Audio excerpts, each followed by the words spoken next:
और ये पोल्यूशन का कितना असर होता है। तो अल्टीमेटली अगर किसी को एक्ने की प्रॉब्लम आ ही गई है तो उसके लिए हम क्या ट्रीटमेंट, गोली खाना और स्किन पे एंटीबायोटिक लगाना दोनों एक ही चीज होती है। कई लोग स्टेरॉइड भी लगाते हैं फेस पे। जितने सेलिब्रिटी स्टार्स हैं इन सब की बहुत ब्यूटीफुल ग्लास स्किन होती है। तो ये इतनी स्मूथ एंड ब्यूटीफुल स्किन और हर एज में कैसे मेंटेन करते हैं? मुल्तानी मिट्टी का तो बहुत सुना है डॉक्टर। बहुत कॉमनली सुनते हैं। आप फेस वॉशेस अवेलेबल है मुल्तानी मिट्टी वाले। जैसे ही छोटा सा एक्ने हुआ उसको पिंच कर लेते हैं। मॉइस्चराइजर्स के लिए भी एक एडवाइस ले लेनी चाहिए, डर्मेटोलॉजिकल ले लेनी चाहिए। हाँ जी, स्पेशली अगर आपकी स्किन सेंसिटिव है।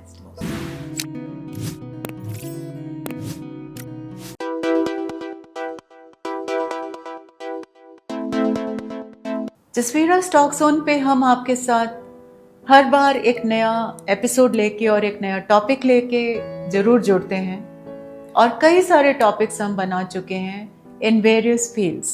सो आप अगर इसको सब्सक्राइब करते हैं तो आपको ये नोटिफिकेशन टाइम पे आ जाएगा और इस नोटिफिकेशन के आने के बाद आप उस पॉडकास्ट का पूरी तरह से फ़ायदा उठा सकते हैं और उनको अपने नियर एंड डियर वंस के साथ शेयर करके अपनी ड्यूटी ऑफ बहुत सी बातें डिस्कस करने वाले हैं। तो आप हमारे साथ अंत तक बने रहिए क्योंकि अंत में भी हम डॉक्टर साहब से वो सारी चीज़ें पूछेंगे जो हमारे मन में एक तरह से एक मिथ या एक भ्रांति के तौर पर हमारे मन में हैं। वो आज हम डॉक्टर साहब से सारी बातें क्लियर करने वाले हैं। सो आप अपने फ्रेंड्स, फैमिली, बच्चों के साथ बैठ के ये पॉडकास्ट देखिए, ये नॉलेज शेयर कीजिए और इसका फ़ायदा उठाइए। इसी पॉडकास्ट की छोटी रील्स, 30 सेकेंड्स वाली रील्स आपको इंस्टाग्राम पे मिल जाएंगी, जसवीरा स्टॉक जोन पे, या यूट्यूब पे भी यही रील्स आपको एज शॉर्ट्स एंड क्लिप्स मिल जाएंगे। सो प्लीज़ आप सब्सक्राइब कीजिए और इसका भरपूर फ़ायदा उठाइए।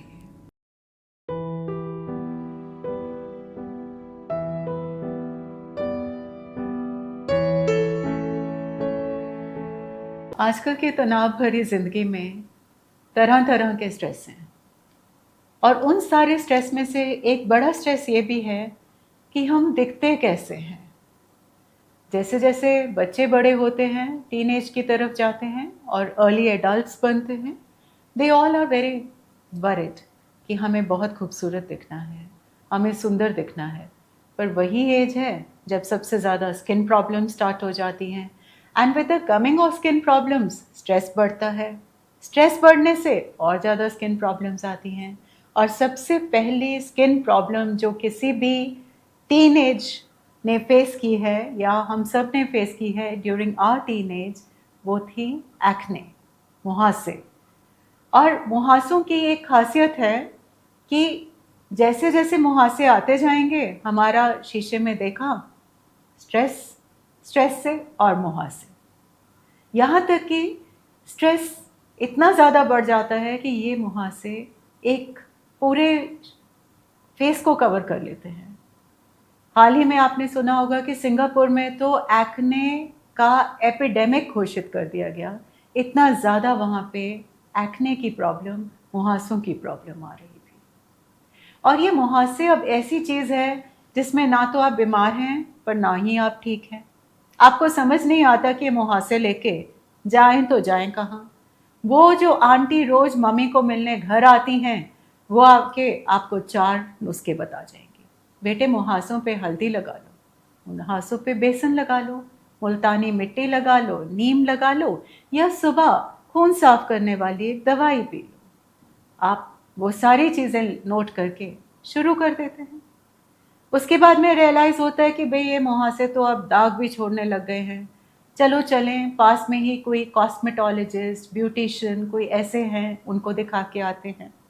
वो अपना ट्रीटमेंट शुरू कर देते हैं। पर मुहासे तो मुहासे हैं भाई, वेरी सेल्फ रिस्पेक्टिंग मुहासे, वो भी फिर छोड़ने का नाम नहीं लेते। फिर हम डिसाइड करते हैं कि चलिए अब तो स्किन स्पेशलिस्ट के पास जाने की बारी आ गई और तब जाके क्वालिफाइड डर्मेटोलॉजिस्ट का या स्किन स्पेशलिस्ट की बारी आती है।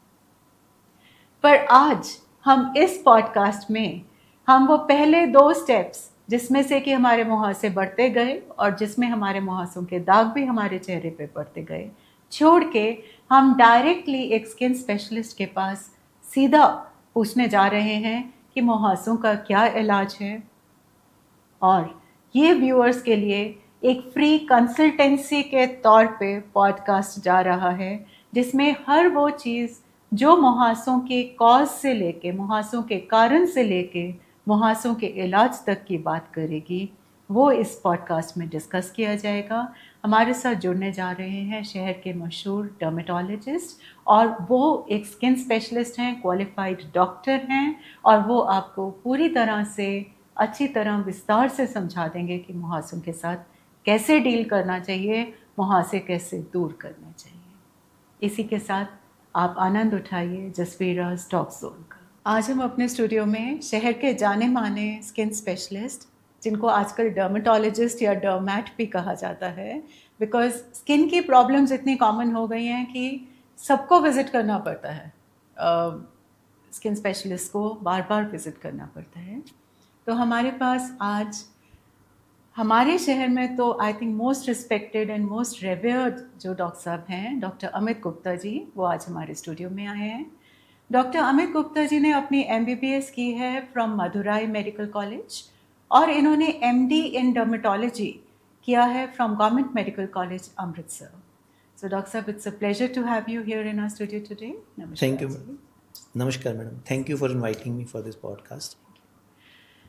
सो डॉक्टर साहब, आई नो कितना ज़्यादा बिजी शेड्यूल रहता है आपका, और उसमें से भी टाइम निकाल के जो आप हमारे पास आए, वो हमारे जो व्यूअर्स हैं, जो हमारे जसवीरा टॉक जोन के साथ जुड़े हुए हैं, उनके लिए और उनकी तरफ से मैं आपको with a deep sense of gratitude thank you कहना चाहती हूँ। Thank you madam, thank you. अक्सर देखा गया है कि जब कोई भी प्रॉब्लम लेके हम किसी भी डॉक्टर के पास जाएं, all doctors are very busy, और जाते ही हम बैठते हैं, अपनी प्रॉब्लम बताते हैं, और उनसे दूसरा सवाल करने की हिम्मत भी नहीं होती कि हमारा डायग्नोसिस डिसाइड हो जाता है और हमें कह दिया जाता है कि आप जाइए और ये दवाई खाएं। ये पॉडकास्ट ही है जहाँ पे हम आपका फुल टाइम लेके आपसे तसल्ली से पूछ सकते हैं कि जो हमें रोज़, ये स्किन तो एक ऐसी चीज़ है ना कि इसमें रोज़ कोई ना कोई प्रॉब्लम चली रहती है, और सबसे बड़ी प्रॉब्लम आई थिंक है ही मुहासों की, एक्ने की। तो डॉक्टर साहब, ये आ कैसे जाते हैं एक्ने? देखिए मैडम, मुहासे जिनको हम कॉमन लैंग्वेज में मुहासे कहा जाता है, बेसिकली वो उसकी मेडिकल टर्म है एक्ने और पिंपल्स जिसको हम कहते हैं।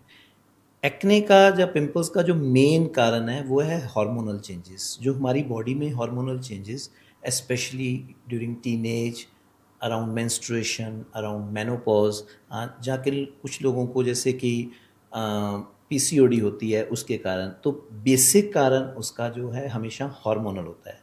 तो उन हार्मोनल चेंजेस के कारण जो हमारे ऑयल ग्लैंड्स हैं उसकी सिक्रीशन बढ़ जाती है, there is more oil production. वो जो ऑयल प्रोडक्शन है उसके कारण हमारे जो पोर्स हैं, जो हेयर फॉलिकल के पोर्स हैं, वो क्लॉग हो जाते हैं। और उसके अलावा जो डेड स्किन सेल्स हैं हमारे जो प्रोड्यूस होते हैं, उनकी प्रोडक्शन बढ़ जाती है, वो भी उन पोर्स को ब्लॉक कर देते हैं।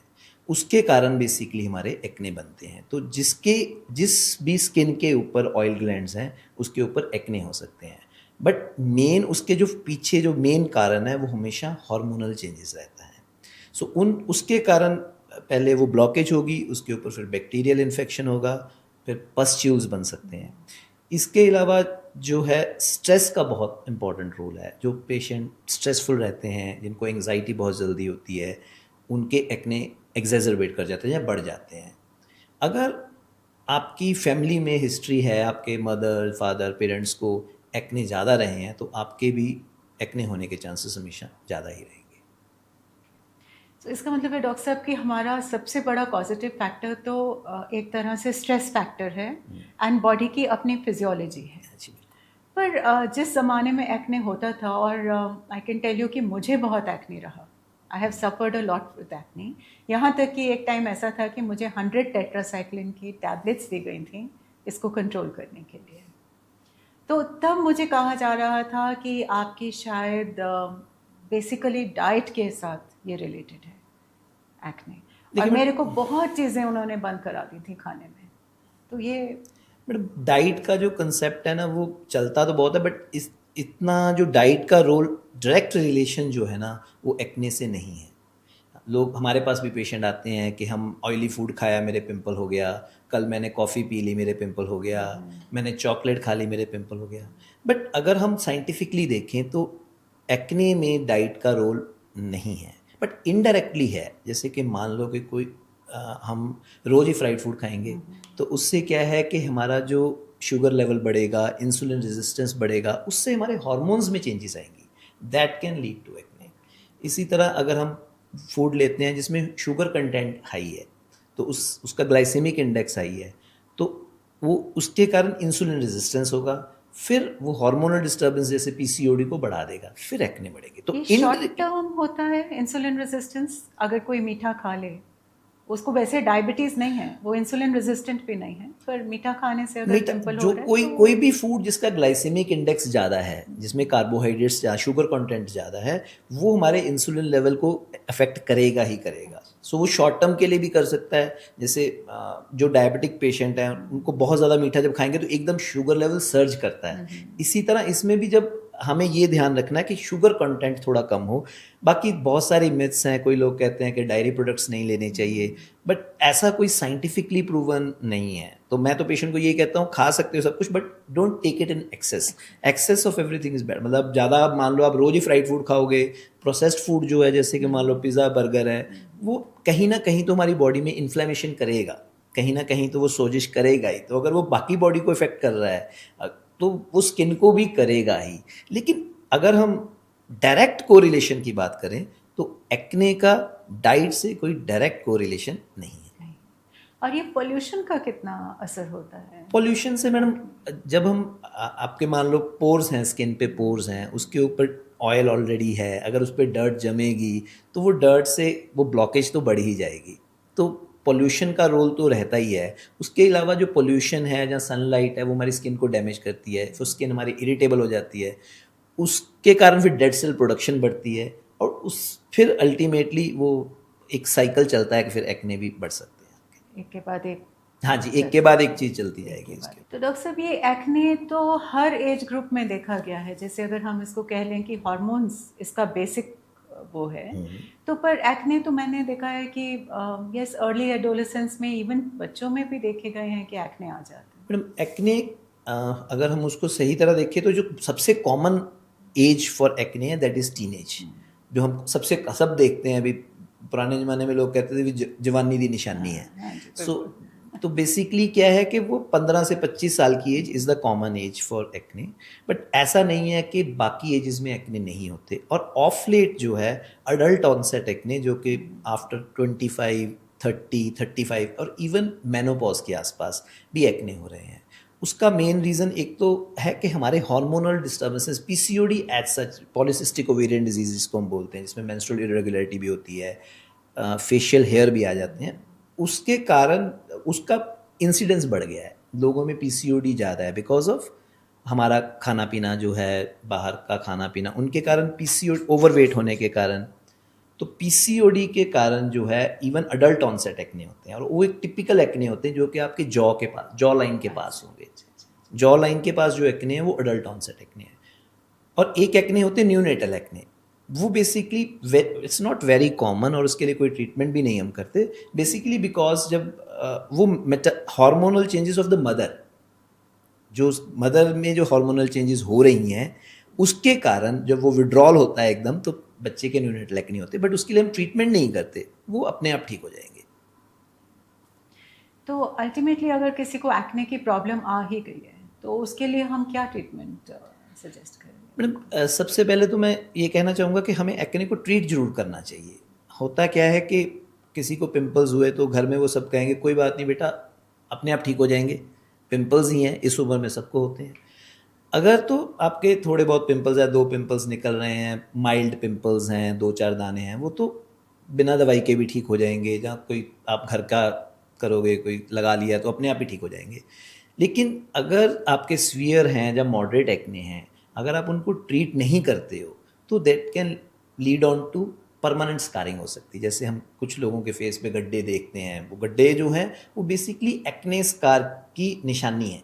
और जो आजकल उसके बहुत सारे ट्रीटमेंट्स अवेलेबल हैं, लेज़र्स हैं, माइक्रो नीडलिंग है, लेकिन फिर भी हम उनको पूरा ख़त्म करना बहुत मुश्किल होता है और जितना ओल्ड होता जाता है उतना मुश्किल होता जाता है। तो हमें एक्ने को, अगर आपके थोड़े मॉडरेट या सीवियर एक्ने हैं तो we should always try to treat it, otherwise वो परमानेंट स्कार्स दे देंगे।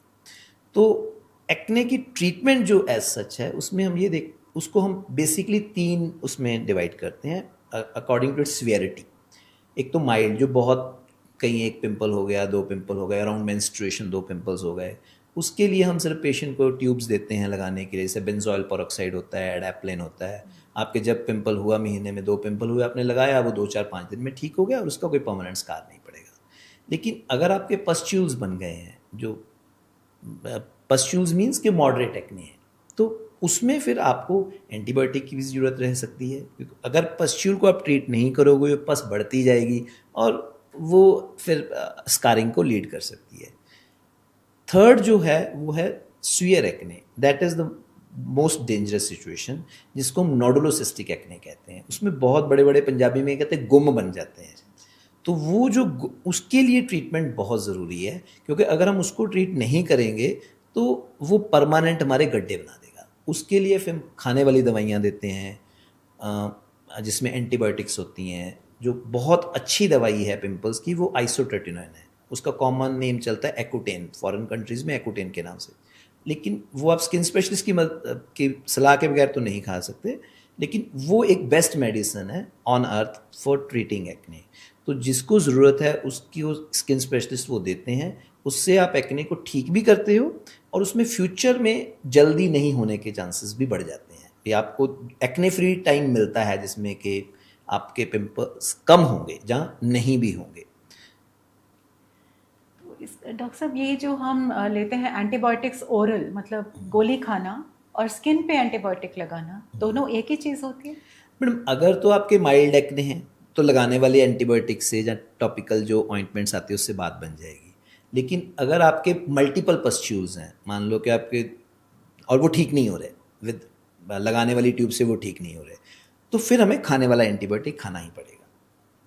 कई बार ऐसा देखा गया है कि कई लोग स्टेरॉइड भी लगाते हैं फेस पे। बहुत बड़ा प्रॉब्लम है जो स्टीरॉयड लगाना। उसमें हो क्या गया है कि जिसके भी पिंपल हुए वो सबसे पहले हमारे पास स्किन स्पेशलिस्ट के पास नहीं जाएगा, वो सबसे पहले जाएगा लोकल मेडिकल स्टोर पे, और वो उसको जो भी ऑइंटमेंट देंगे उसमें स्टीरॉयड होंगे ही होंगे, जो हमारा एक्सपीरियंस है।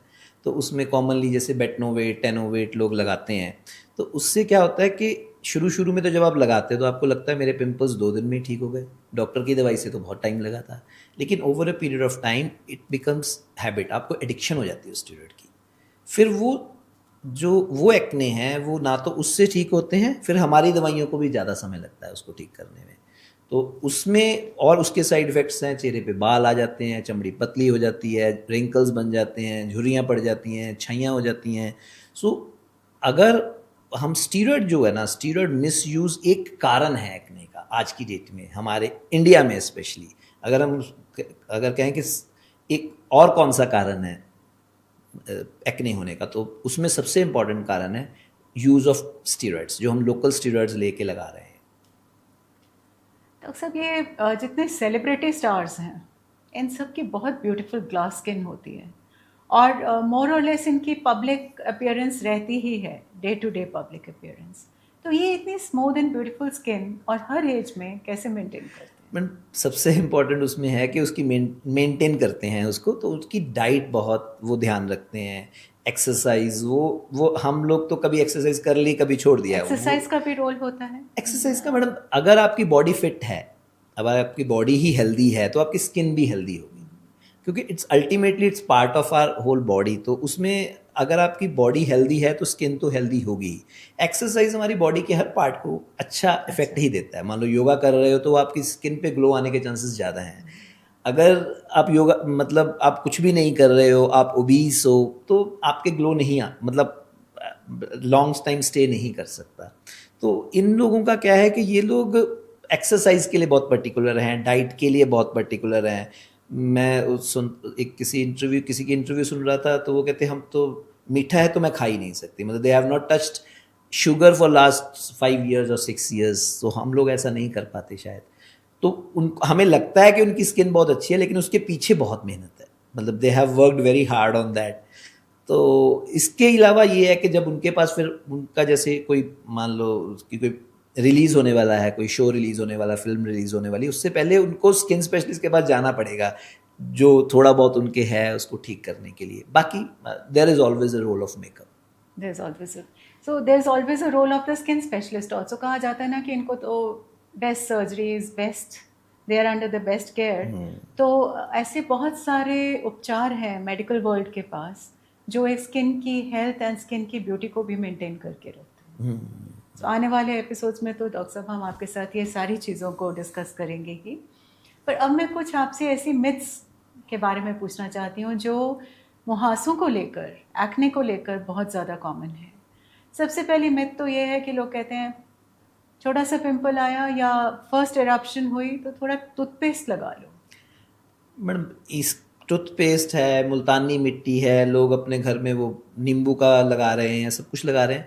बेसिकली वो क्या है कि उनमें थोड़ा थोड़ा ना उस जो जितने भी ये सारे एजेंट्स हैं वो स्किन को ड्राई करते हैं, थोड़ा थोड़ा एसिडिक कंपोनेंट होता है। तो वो जब ड्राई करते हैं तो हमें लगता है कि हमारा पिंपल ठीक हो गया, लेकिन ये सब जो चीज़ें हैं अल्टीमेटली हमारी स्किन को हार्म कर सकती हैं, बिकॉज ये इरिटेट करती हैं हमारी स्किन को। जब हमारी स्किन इरिटेबल हो जाएगी तो वो डैमेज ही होगी, ड्राई हो जाएगी, हमारे डेड सेल्स ज़्यादा बनेंगे, फिर वो पोर्स क्लॉग हो जाएंगे। पहले हम उसको इरिटेट करेंगे, फिर उसके ऊपर ऑयली लगाएंगे ताकि उसको ठीक करने के लिए। सो ये जितनी सारी मिथ्स हैं, नीम के पत्ते लगाना, टूथपेस्ट, मुल्तानी मिट्टी, पर मुल्तानी मिट्टी का तो बहुत सुना है डॉक्टर। बहुत बहुत कॉमनली बहुत सुनते हैं, commonly बहुत use होती है। आप फेस वॉशेस अवेलेबल है मुल्तानी हाँ, मिट्टी वाले, बिल्कुल। बट ये सब इनका कोई साइंटिफिक प्रूफ नहीं है और ये हार्म ही कर सकते हैं, फ़ायदा करने का तो इनका कोई वो नहीं है, क्योंकि स्किन हमारी इरिटेबल हो जाएगी अगर जब हम इनको लगाएंगे। तो आप देखोगे जब मुल्तानी मिट्टी लगाते हो स्किन हमारी ड्राई हो जाती है,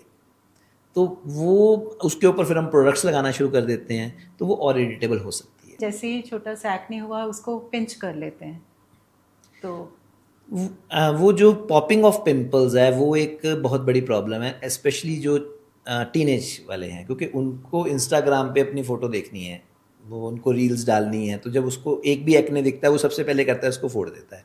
लेकिन जो स्कार्स हैं, जो हम पिंपल अपने हाथ से फोड़ते हैं, नेल से फोड़ते हैं, उसका स्कार ज़्यादा रहेगा, उसका स्कार ठीक करना हमारे लिए ज़्यादा मुश्किल है। जब आप मान लो कि नेल से किसी चीज़ को कुरेद रहे हो तो गड्ढा बनने के चांसेस ज़्यादा है। इसके अलावा क्या है कि जब आप नेल से कर रहे हो तो हाइजीनिक तो नहीं हो सकता, उसमें इन्फेक्शन और बढ़ जाता है, तो वो हमारे लिए भी टफ़ टू ट्रीट एक्ने है, क्योंकि उसमें जो दाग है और एक पेशेंट को हैबिट छोड़ना बहुत मुश्किल है कि सो पॉपिंग इज़ नेवर रिकमेंडेड। तो जाते जाते डॉक्टर साहब आप हमारे व्यूअर्स को स्किन केयर रूटीन के बारे में क्या टिप्स देना चाहते हैं? मैडम जो हमारी स्किन केयर रूटीन है उसके लिए सबसे इम्पॉर्टेंट तो हमें ये बात समझनी है कि it should be very simple, so that कि हम उसको लंबे समय के लिए ईजिली फॉलो कर सकें। अगर आप बहुत सारी इंस्टाग्राम रील्स और यूट्यूब पे देखोगे तो उसमें बहुत सारे इन्फ्लुएंसर्स आते हैं, वो कहते हैं कि 5 स्टेप रिजीम है जी, 10 स्टेप रिजीम है, आप पहले सुबह उठो, एक टोनर लगाओ, क्लिनजर लगाओ, मॉइस्चराइज़र लगाओ, सनस्क्रीन लगाओ, फिर 5 टाइप्स ऑफ सिरम्स हैं तो वो लगाओ, एक दिन वो लगाओ, 2 दिन वो लगाओ। So it has become very complicated. So complicated जो स्किन केयर रूटीन है, it is very difficult to follow over a long period of time. आप उसको फॉलो ही नहीं कर पाओगे, जब आप उसको फॉलो नहीं कर पाओगे तो उसके रिजल्ट्स भी नहीं आएंगे। और दूसरा है कि जब आप इतने प्रोडक्ट्स लगाते हो तो वो आपकी स्किन के ऊपर प्रोडक्ट बिल्डअप हो जाएगा। इतना प्रोडक्ट जब आप लगाओगे तो वो स्किन आपकी वैसे इरिटेटेड ही रहेगी, कभी आपने विटामिन सी लगा लिया, कभी हाइलुरोनिक एसिड लगा लिया, और लोग इंस्टाग्राम रील्स देख के प्रोडक्ट्स खरीद रहे हैं, लगा रहे हैं, रेगुलरली लगा रहे हैं। तो उसको सबसे इम्पॉर्टेंट मैं पॉइंट ये कहना चाहूँगा, it should B uncomplicated, it should B simple. तो उसमें जो साइंटिफिकली बेस्ड या एविडेंस बेस्ड जो स्किन केयर रूटीन रिकमेंडेड है उसमें 3 इम्पॉर्टेंट पॉइंट्स हैं। Number 1 is a gentle cleanser, number 2 is a good moisturizer, and number 3 is a broad spectrum sunscreen lotion। ये 3 सबसे इंपॉर्टेंट पॉइंट्स हैं। बाकी आप उसमें ऐड ऑन कर सकते हो with the advice of your dermatologist कि उसमें कोई सीरम चाहिए, अगर आपको एंटीऑक्सीडेंट सीरम चाहिए तो हम विटामिन सी ऐड कर सकते हैं, अगर आपको एंटी एजिंग सीरम चाहिए तो हम रेटिनॉल ऐड कर सकते हैं। बट मेन जो बेसिक है, मान लो आपको कुछ नहीं चाहिए, आपको रूटीन में जो करना है वो 3 चीज़ें हैं कि एक आपको फेस वॉश करना है जेंटल क्लींजर से, एक मॉइस्चराइज़र यूज़ करना है एज एंड व्हेन रिक्वायर्ड आपकी स्किन के हिसाब से, और एक सनस्क्रीन इज़ द कोर। वो हमारी जो स्किन केयर रूटीन का कोर होना चाहिए, क्योंकि अगर सनस्क्रीन जो लोशन है या सनस्क्रीन जेल है वो बहुत इंपॉर्टेंट है। अब देखा जाए तो फेस वॉशेस में इतनी सारी रेंज आ गई है कि वही नहीं सिलेक्ट कैसे किया जाए उसको। लोगों की प्रॉब्लम ये है कि मिल ही इतना कुछ रहा है मार्केट में, वो इंस्टाग्राम पे And- attract they get attracted And to all there's those so thing, much of packing and confusion. There's so so much they of also get confusion. Confused. But हम ये कहते हैं कि आप इसको सिंपल रखो। अगर आपकी स्किन जो क्लिनजर या फेस वॉश है उसको most likely it should B gentle, it should not be rough on your skin. जो आपको मार्केट में ज़्यादातर फेस वॉशेस मिलते हैं वो बहुत स्क्रब बेस्ड होते हैं, जो स्क्रब लोग करते हैं उससे स्किन इरिटेट होती है, फिर आप कोई भी प्रोडक्ट लगाओगे वो आपको फिर प्रोडक्ट भी उसके ऊपर इरिटेट करेगा। सो क्लिनजर शुड बी जेंटल। जब हम छोटे थे डॉक्टर साहब तो एक ही साबुन होता था, जैसे फेस भी धुल जाता था, हाथ भी धुल जाते थे, एंड कभी कभी बेदिंग के लिए भी the same bar used to be used. पर आजकल ये कंसेप्ट टोटली आउटडेटेड हो, face is not touched with the bar, hands को भी हैंड वॉश है, फेस का फेस वॉश है, बॉडी वॉशेस फ़र्क हैं, शावर जेल्स फ़र्क हैं। सो इतना सारा जो चेंज आया है in this industry, is it only marketing? Marketing का तो रोल डेफिनेटली है, बट हाँ अभी आज की डेट में हम फेस के ऊपर सोप रिकमेंड नहीं करते बिकॉज वो पीएच बैलेंस नहीं होता। जो हमें फेस के लिए अगर हमें स्किन को ठीक रखना है तो पीएच होती है स्किन की 5.5, तो उसके मैच करता हुआ आपको फेस वॉश लगाते हो तो आपकी स्किन जो है वो इरिटेट कम होती है, वो आपको ज़्यादा सूट करने के चांसेस हैं। और दूसरा अब क्या हो गया कि आजकल ना पोल्यूशन बहुत है, सन डैमेज बहुत है। अगर आप मान लो एसी में भी बैठे हो तो आपकी स्किन ड्राई आउट हो रही है, तो आप ज़्यादा ऑयली प्रोडक्ट्स यूज़ करोगे तो आप थोड़ा सा मॉइस्चराइज़र भी चाहिए आपको, तो आपका क्लिनजर जो है वो थोड़ा माइल्ड होना चाहिए। और मॉइस्चराइजर्स में भी देयर इज अगेन बहुत बड़ा बहुत स्पेक्ट्रम रेंज है उसमें। मैं ये कहना चाहूँगा कि मॉइस्चराइज़र आप कोई भी यूज़ कर सकते हो। आप सिंपल मॉइस्चराइज़र निविया पॉन्ड्स भी ठीक हैं, बट आपको ये देखना है कि अगर आपकी स्किन बहुत ऑयली है तो थोड़ा लोशन बेस्ड जो वाटर बेस्ड मॉइस्चराइज़र है वो यूज़ करिए। अगर आपकी स्किन ड्राई है तो आपको शायद दिन में 2 बार भी लगाना पड़ेगा या 3 बार भी लगाना पड़ सकता है, फिर आप थोड़ा क्रीमी मॉइस्चराइज़र यूज़ कर सकते हो।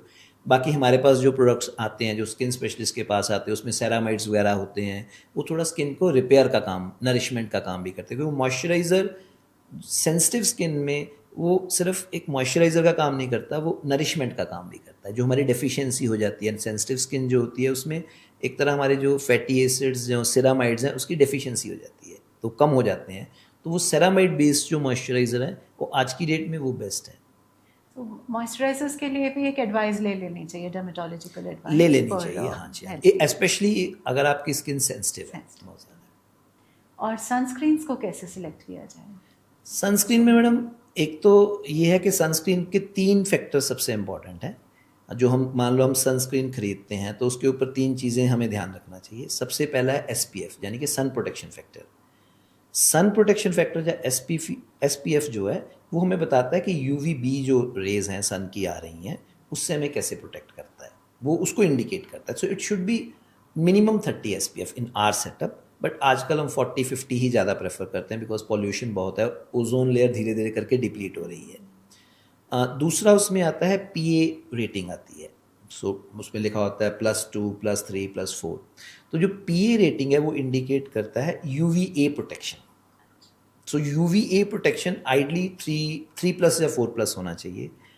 और तीसरा जो आजकल आ रहा है सनस्क्रीन पर ब्लू रे प्रोटेक्शन, इंफ्रारेड प्रोटेक्शन, यानी कि ब्लू जो हमारी विजिबल लाइट है, हमारे लैपटॉप की लाइट है, जो ब्लू लाइट है, जहाँ हमारे मोबाइल की लाइट है। हमारा आजकल आउटडोर एक्सपोजर कम है, कुछ लोग जैसे ऑफिस वर्किंग, तो हमारा ब्लू रेज का जो एक्सपोजर है वो बहुत ज़्यादा है। और ये ब्लू लाइट भी स्किन को इफेक्ट करती है बिल्कुल इन द सेम वे जैसे सूरज की रोशनी उतना तो नहीं करेगी कि जितना सूरज की रोशनी करेगी, लेकिन हाँ वो भी हमारी स्किन को डैमेज करेगी। ये जो डैमेज है हमें एक दिन में नहीं दिखने वाली। मतलब अगर हम कहें भी आज मैंने मोबाइल ज़्यादा देख लिया तो कल डैमेज दिखेगी, नहीं। ये डैमेज हमें over a period of time, जिसको हम कम्युलेटिव डैमेज कहते हैं। अगर आप मतलब रोज़ 1 घंटा मोबाइल चलाते हो तो आपको ओवर अ पीरियड ऑफ 3-4 साल बाद आपको लगेगा कि हाँ आपको एजिंग होने के चांसेस ज़्यादा हैं। तो आइडली सनस्क्रीन जो सनस्क्रीन वर्ड है मैं कहता हूँ कि it is basically light screen, not sunscreen, क्योंकि सनस्क्रीन वो हो गया कि आपको धूप में ही लगाना है, लेकिन अभी जो कंसेप्ट ये होना चाहिए कि it should B light screen. बिल्कुल। आप जाते जाते हमारे व्यूअर्स को कुछ अपनी तरफ से कोई टिप देना चाहें या कुछ बताना चाहें? सबसे पहला टिप तो ये है कि कोई भी दवाई ऑनलाइन मंगा के, इंस्टाग्राम से मंगा के, जहाँ अपने जो लोकल केमिस्ट शॉप है उससे मत लीजिए। बहुत सारे आपको लोग अपने आप को कॉस्मेटोलॉजिस्ट बोलते हैं, कोई कोई डिग्री होल्डर ही नहीं है, कुछ और डिग्री होल्डर्स हैं, तो सबके आगे कॉस्मेटोलॉजिस्ट या स्किन स्पेशलिस्ट लिखा हुआ है। अगर आपको सही एडवाइस चाहिए, डायग्नोसिस चाहिए, तो आपको एक जो क्वालिफाइड डर्मेटोलॉजिस्ट है उसके पास जाना चाहिए। वेरी ट्रू डॉक्टर साहब, ये तो I totally agree with you. So with this thank you so much doctor साहब, एंड हम वेट करेंगे आपकी फॉर द नेक्स्ट एपिसोड्स। बहुत कुछ है स्किन पे पूछने वाला, डिस्कस करने वाला। I will also request the viewers at this point कि प्लीज़ कमेंट्स में आप नीचे हमें लिख के भेज दीजिए कि आपने क्या क्वेश्चंस पूछने हैं हमारे आने वाले एपिसोड्स में ये स्किन केयर सीरीज़ पे। थैंक यू डॉक्टर साहब। Thank you madam.